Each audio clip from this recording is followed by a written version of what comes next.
എല്ലാവർക്കും നമസ്കാരം.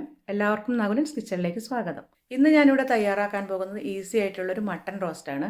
അതെങ്ങനെയാണ് തയ്യാറാക്കുന്നത് നോക്കാം. അതിനു മുൻപ് ആദ്യമായിട്ട് ഈ ചാനൽ കാണുന്നവരുണ്ടെങ്കിൽ സബ്സ്ക്രൈബ് ചെയ്യാനും ബെല്ലൈക്കൺ ക്ലിക്ക് ചെയ്യാനും ഒന്നും മറക്കരുത്. ഇനി നമുക്ക് വീഡിയോയിലേക്ക് പോകാം. Mutton 1/2 kilo. ഇത് എല്ല് മാറ്റിയിട്ട് വേണമെങ്കിൽ എടുക്കാം, എല്ലോട് കൂടി എടുക്കാം. ഇവിടെ ഞാൻ എല്ലോട് കൂടിയാണ് എടുത്തിരിക്കുന്നത്. ഉരുളക്കിഴങ്ങ് 1 കഷ്ണങ്ങളാക്കിയത്, തക്കാളി 1 കഷ്ണങ്ങളാക്കിയത്, വറ്റൽമുളക് 5ഓ 6ഓ അത് ചെറിയ കഷ്ണങ്ങളാക്കി വെക്കണം. ഉപ്പ് ആവശ്യത്തിന്, വെള്ളം 1/2 കപ്പ്, സവോള 1 കനം കുറച്ച് അരിഞ്ഞത്. ഇനി വേണ്ടത് 1 കഷ്ണം ഇഞ്ചി, 4-5 വെളുത്തുള്ളി അല്ലി, 1 ടീസ്പൂൺ കുരുമുളക്, 1 ടീസ്പൂൺ പെരിഞ്ജീരകം, 3 ഗ്രാമ്പു, 1 കഷ്ണം കറുവപ്പട്ട, 3 ഏലക്കായ, കുറച്ച് പുതിനയില, കുറച്ച് മല്ലിയില.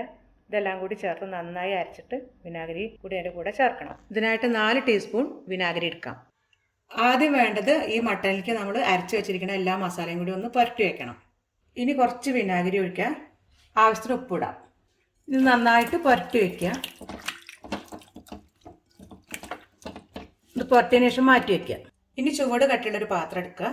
ഇതിന് പകരം കുക്കർ വേണമെങ്കിൽ ഉപയോഗിക്കാം. ഇത് ഞാൻ സാധാരണ ഒരു പാത്രത്തിലാണ് വെക്കുന്നത്. ചുവട് കട്ടിയുള്ള തീ കൊടുക്കുക. തീ മീഡിയം ഫ്ലെയിമിലിടണം. ഇതിൽ നമ്മൾ വെളിച്ചെണ്ണയാണ് ഉപയോഗിക്കുന്നത്. നെയ്യ് വേണമെങ്കിലും ഉപയോഗിക്കാം. നെയ്യിൻ്റെ മണം ഇഷ്ടമുള്ളവർക്ക് നെയ്യ് ഉപയോഗിക്കാം. ഇപ്പോൾ വെളിച്ചെണ്ണയാണ് ഞാൻ ഉപയോഗിക്കുന്നത്.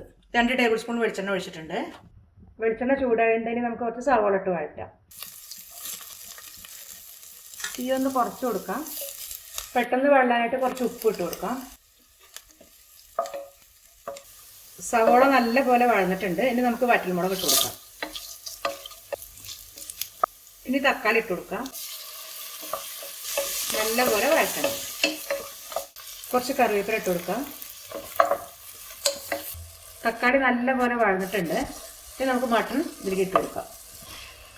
ഇത് എല്ലില്ലാതെ വെറും കഷ്ണങ്ങളായിട്ടും ഉണ്ടാക്കാം, അല്ലാതെ ഉണ്ടാക്കാം.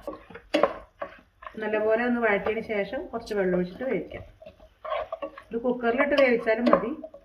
3-4 വിസിലാകുമ്പോൾ ഇത് വെന്തോളും. മട്ടൺ നല്ല പോലെ വഴന്നിട്ടുണ്ട്. ഇനി നമുക്ക് കുറച്ച് വെള്ളം കൂടി ഒഴിച്ച് വേവിച്ചെടുക്കാം.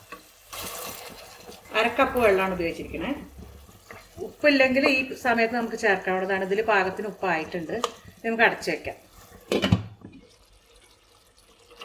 വെള്ളം കുറച്ച് വറ്റിയിട്ടുണ്ട്. ഇനി നമുക്ക് കിഴങ്ങിട്ട് കൊടുക്കാം.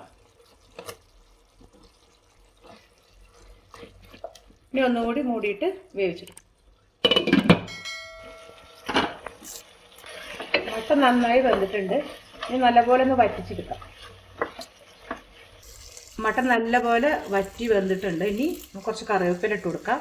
ഇതിൽ ഓപ്ഷണലായിട്ട് കുറച്ച് പച്ച വെളിച്ചെണ്ണ തേങ്ങാപ്പാലൊക്കെ നമുക്ക് ഒഴിച്ചു കൊടുക്കാം. ഇപ്പോൾ കറിവേപ്പില മാത്രമേ ഞാൻ ഇടുന്നുള്ളൂ. ഇനി നമുക്ക് നല്ല ഇളക്കിയതിന് ശേഷം ഇത് മാറ്റി വയ്ക്കാം.